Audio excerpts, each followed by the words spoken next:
Hola muchachos, ¿qué tal? Soy Jefferson Villacinda, preparador de la Cátedra de Microbiología, y en esta oportunidad voy a darle inicio a la prepa de Mycobacterium leprae. Vamos a comenzar por las generalidades. Tenemos que saber que el Mycobacterium leprae también es conocido como el bacilo de Hansen. Es el agente causal de la lepra. Con respecto a su morfología, como vemos en la imagen inferior, la roja, es un bacilo rectilíneo o ligeramente curvado con extremos redondeados. Vamos a decir que es débilmente gram positivo y fuertemente ácido resistente. ¿Qué quiere decir esto? Vamos a comenzar. Lo primero, que es débilmente gram positivo, esto quiere decir que técnicamente el Mycobacterium leprae es una bacteria gram positiva. Sin embargo, en la práctica, esta no se tiñe de forma fiable con la técnica de Gram. Y esto se va a deber principalmente a dos cositas. Lo primero es un obstáculo lipídico. Eso quiere decir que la pared celular del Mycobacterium leprae tiene una alta concentración de lípidos, lo que impide a la tinción de Gram adherirse correctamente. Por otro lado, hay una impermeabilidad y esta gruesa capa impide una correcta fijación de la tinción de Gram. Es por eso que vamos a decir que es débilmente Gram positivo. Y por otro lado, leemos que dice fuertemente ácido resistente.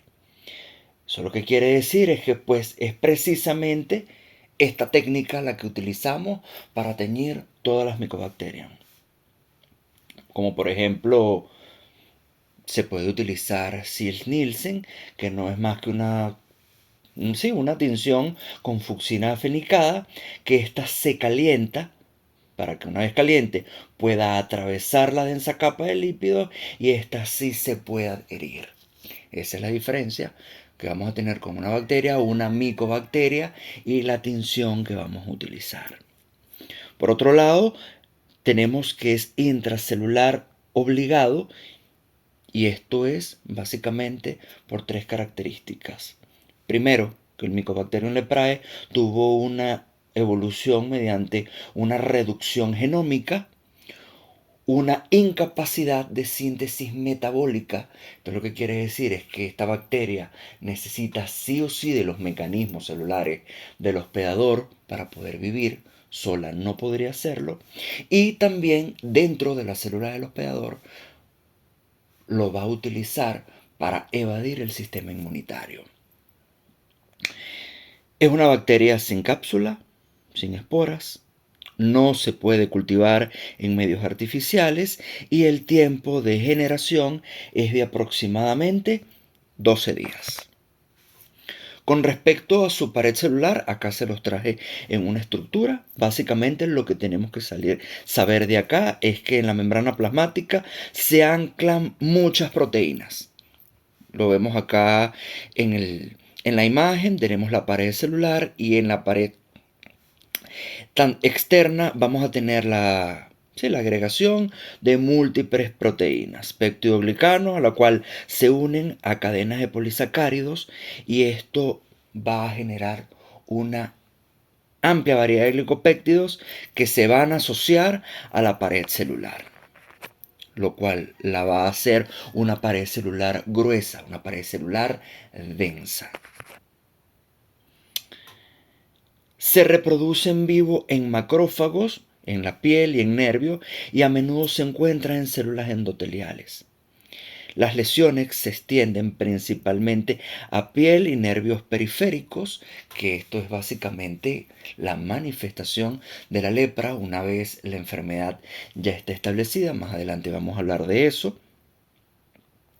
Y esto va a tener una tendencia, va a tener aquella debilidad, aquel tropismo, es por infectar zonas más frías del cuerpo, es decir, por las extremidades. Por ahí va a comenzar la sintomatología de la enfermedad, más adelante lo vamos a ver. Con respecto a sus factores de virulencia, Ya en algunas evaluaciones habrán visto que preguntan los factores de virulencia. Para repasar qué es un factor de virulencia, básicamente es cómo esta bacteria produce el daño, cómo interactúa con el sistema inmunitario, cómo produce el daño y cómo va a desarrollar la enfermedad. Acá en la lámina lo vamos a leer teóricamente. Lo que necesitamos saber es que sus factores de virulencia, para aprenderlo de forma sencilla, van a ser dos: el GLP1 y el LAM. Esos dos. Al responder que los factores de virulencia son el GLP1 y el LAM, está correcto. Con respecto al GLP1, su capacidad de unión con el componente C3 del complemento, el cual media la fagocitosis con los elementos mononucleares. Ya más adelante vamos a ver, pero la Mycobacterium leprae tiene íntima relación con los macrófagos del sistema inmunitario. Este va a interactuar con el C3 del complemento y es por medio de este que va a producir el daño. Y por otro lado, el LAM presenta una relación funcional con los lipopolisacáridos o con antígenos presentes en otras bacterias, la cual inhibe la presentación de antígenos proteicos por las células presentadoras de antígenos. Una vez hecho esto, suprime la activación de linfocitos T e impide la activación de los macrófagos. Y una vez inhibida esta función, mediada por interferón gamma, se da la producción del TNF. De estas dos maneras es que la bacteria va a producir el daño. Con respecto a su patogenia, vamos a repasar. La patogenia es el paso a paso de cómo se instaura la enfermedad. ¿Ok? Vamos a tener que se desarrolla de la siguiente manera. Lo primero, ocurre una piel lesionada, una puerta de entrada por medio de esa barrera física que es la piel, y lo inicial es que ocurre una propagación pero por vía nerviosa hasta llegar a las células de Schwann. Vamos a repasar las células de Schwann. Estos son células gliales, principalmente del sistema nervioso periférico, que se encargan de brindar aquel soporte, aquella protección y nutrición a las neuronas, así como también algunas producen mielina. Vamos a ver que el Mycobacterium leprae tiene alto trofismo. Les encanta principalmente atacar las células de Schwann. Y una vez estas atacadas y destruidas, ocurre una desmielinización. Las neuronas del sistema nervioso periférico quedan desprotegidas. Disminuye aquella sinapsis sensitiva y es por eso que tenemos que la clínica, las primeras manifestaciones de una infección por Mycobacterium leprae para instaurarse ya como tal a la lepra es la pérdida de la sensibilidad en los miembros, en las extremidades. Vamos a tener que un padre va a llevar a su niño y el motivo de consulta es: mira, yo vi que se golpeó, se está quemando, hasta incluso el niño le pasa la mano por una vela, por un fuego y no se quema, no siente dolor. Esa pérdida de la sensibilidad es lo que va a alertar y puede ser un motivo de consulta temprano. Una vez ya ha hecho daño en las células de Schwann, los bacilos se van a desplazar por vía linfática, se van a depositar en ganglios linfáticos y a partir de los ganglios linfáticos es que va a ocurrir una diseminación hematógena. Al llegar a sangre ya se va a distribuir por todo el cuerpo, va a haber múltiples colonizaciones y al haber esta infección es que vamos a hablar de la enfermedad propiamente instaurada. A partir de aquí ya vamos a hablar de lepra. Vamos a saber con respecto a la lepra que la puerta de entrada en el humano es cutánea, principalmente es cutánea. Como ya hablamos, debe haber una vulnerabilidad de esta barrera física.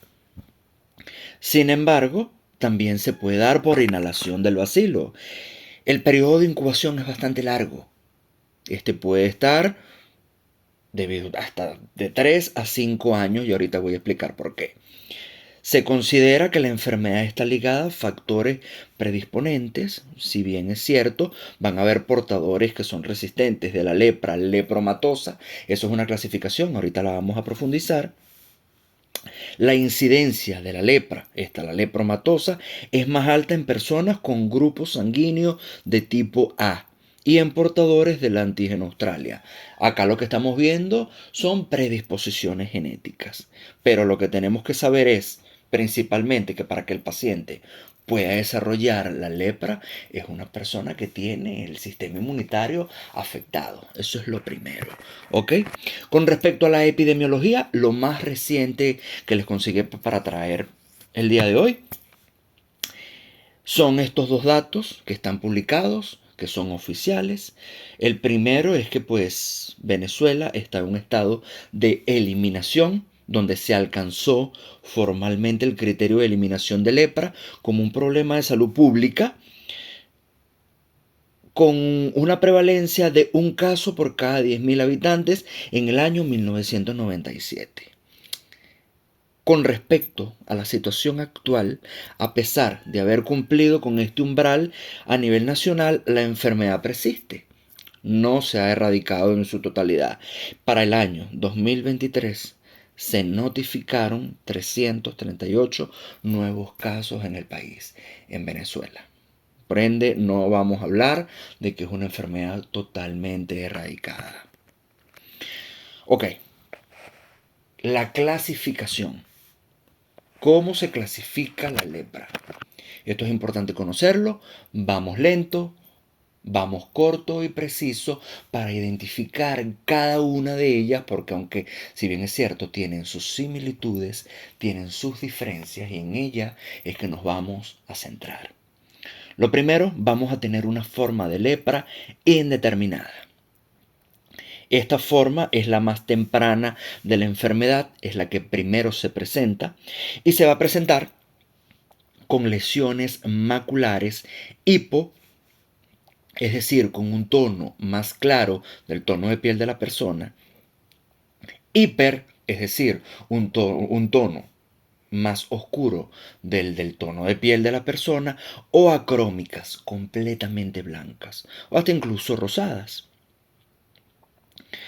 Va a haber una disminución o ausencia de la sensibilidad de la lesión, es esa pérdida de sensibilidad que anteriormente ya les hablé, y van a ser lesiones únicas y escasas localizadas en los ejes longitudinales de los miembros, principalmente piernas y brazos, cara y glúteo. Esta es la manifestación inicial.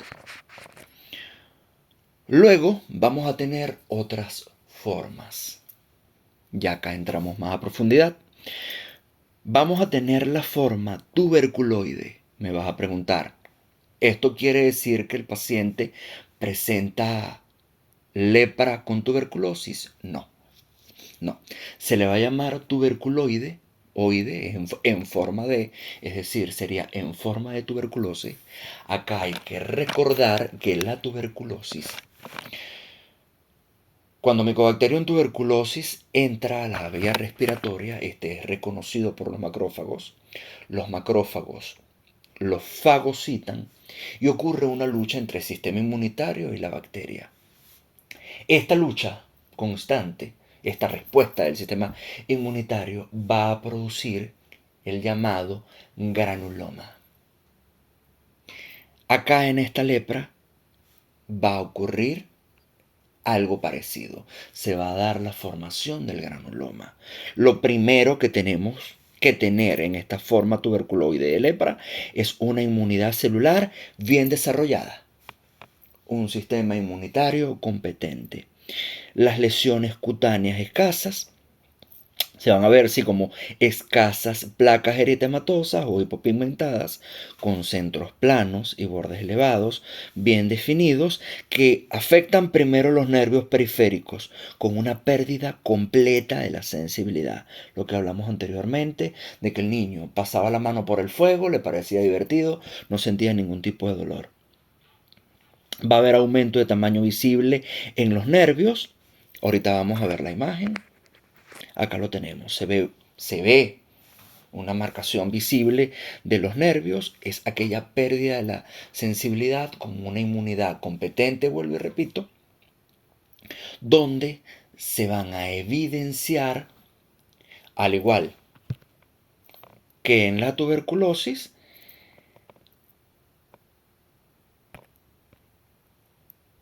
el granuloma. La presencia de este es la característica de esta forma de lepra. Vamos a tener otra forma de lepra que es la lepromatosa. Sí, lepra lepromatosa. Para que ésta se dé, aquí sí la inmunidad celular no está desarrollada. Las lesiones cutáneas se van a presentar como muchas máculas, pápulas y nódulos eritematosos. Acá va a ocurrir una gran destrucción de los tejidos, ya sea de cartílago nasal, hueso, orejas. Va a haber una afectación nerviosa difusa con una pérdida sensitiva parchada, es decir, por zonas, aquí siento, aquí no, a diferencia de la anterior. Y la otra diferencia con respecto a la tuberculoide es que acá los nervios no van a presentar hipertrofia. En la tuberculoide, como vimos en la imagen, sí hay una hipertrofia marcada, acá no. Acá tenemos la imagen, como se ven los pacientes. Esta es la típica lepra que se registran en textos históricos, donde era una lepra con pérdida de miembros, donde se registra que al personaje se le desprendían dedos, se le desprendían partes de su cuerpo sin dolor, como sacar cualquier cosa. Es esta forma de lepra. Vamos a tener formas intermedias entre una y otra y la vamos a llamar forma borderline. El paciente con este tipo puede desplazarse hacia alguno de los polos. Vamos a recordar un polo tuberculoide, el otro polo lepromatoso. La borderline lepromatosa, esta puede evolucionar más hacia el polo lepromatoso, pero manteniendo algo del cuadro tuberculoide.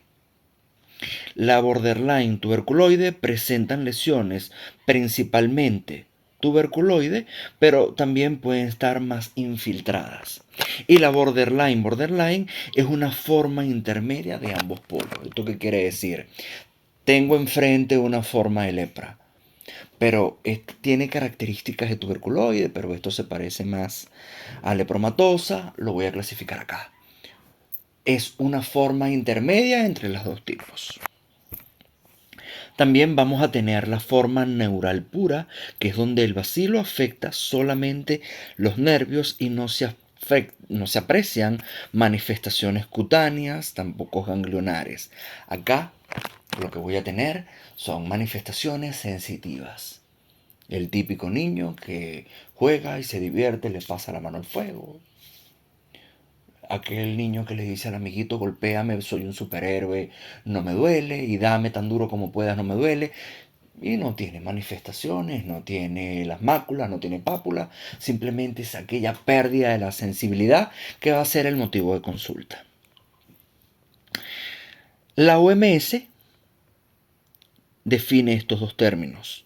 Habla de una lepra paucibacilar cuando tenemos una baciloscopia negativa y una lepra multibacilar cuando hay una baciloscopia positiva. Ahora bien, ¿qué es esa baciloscopia?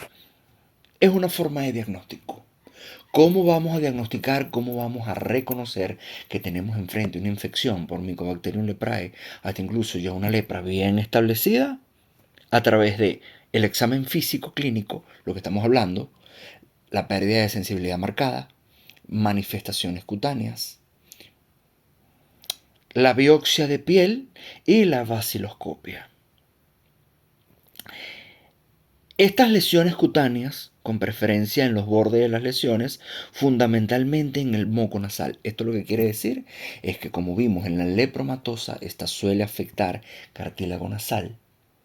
De allí nos vamos a basar para tomar la muestra. Exactamente en esta zona. Las tinciones dan resultado positivo en los casos solamente de lepra lepromatosa. Suelen darlo también en lepra borderline, pero la que se arrima más hacia el lado de la lepromatosa para tinción. En la tuberculoide no, porque ya la tuberculoide es más encriptada, es más hacia la formación del granuloma. No vamos a utilizar una tinción para verlo, no va a ser eficaz. ¿En qué nos vamos a basar? En esta tablita que le estoy dejando acá, que es el índice de vaciloscopio. Abajo van a ver IB, eso es lo que significa, índice de vaciloscopio. Esto quiere decir, vamos a tener nuestro tejido, vamos a hacer nuestra muestra. La tenemos, montamos en el microscopio, observamos y aquí vamos a contabilizar los bacilos sólidos, los fragmentados y los granulados. Esto es lo que vamos a ver. Vemos al microscopio y a ver, nos encontramos con que no se encuentra ningún bacilo en toda la lámina. A esto lo vamos a clasificar como IB0. Si llegamos a visualizar en un promedio de 1 a 10 bacilos en 100 campos observados, lo vamos a clasificar como IB1. Si llegamos a apreciar un promedio de 1 a 10 bacilos por cada 10 campos, lo vamos a clasificar como IB2.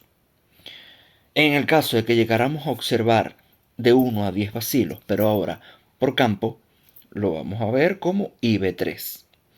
Si llegamos a visualizar como promedio de 10 a 100 bacilos por campo, IB4, de 100 a 1000 bacilos por campo, y si llegamos a observar globis, es decir, conglomerados, donde no podamos contabilizarlos de forma exacta, de una vez lo vamos a clasificar como IB5, y si encontramos más de 1000 bacilos por campo, ya lo clasificamos como IB6.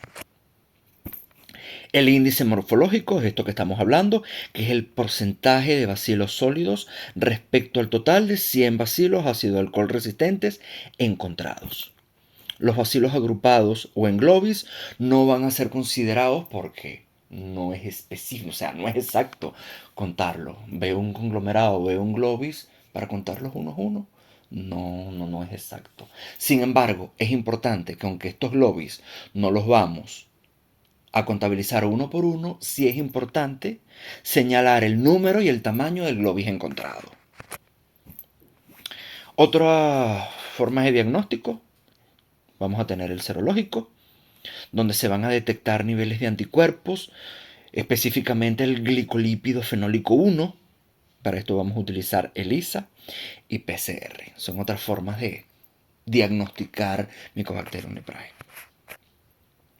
Con respecto al tratamiento, lo que tiene que ver, lo que le repercute a la materia de microbiología es saber de forma general cómo procede la terapéutica.